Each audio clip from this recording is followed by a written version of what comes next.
akwai Alaramma Ahmad Suleiman, Allah ya ƙara masa tsaro da kariya, mahaddacin Alkur'ani ne, cikin ku yake. Yan kidnapping sun taba kama shi. To ya aka yi ba ku irin wannan haɗin kuɗin ba, sai dai kuka roƙi gwamnati ta taimake ku, aka bada aka je aka anso shi. Na uku, akwai Abubakar Gero, Allah ji kansa da rahama, Allah ya gafarta masa kurakuransa. Ya yi rashin lafiya.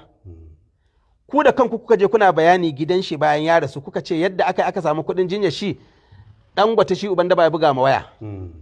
Ya taimaka. Kuma wanda ke bada wannan labarin shi maji daɗin uban daba ne.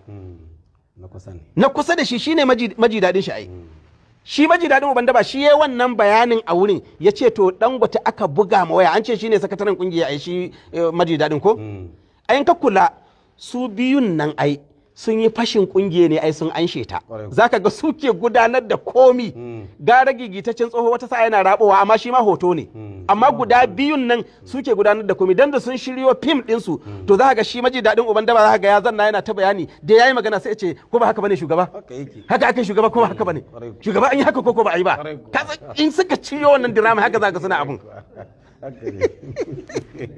Kowa sun yi ma kowa ku cikin ruwan sanyi kawai suke gudanar da komi.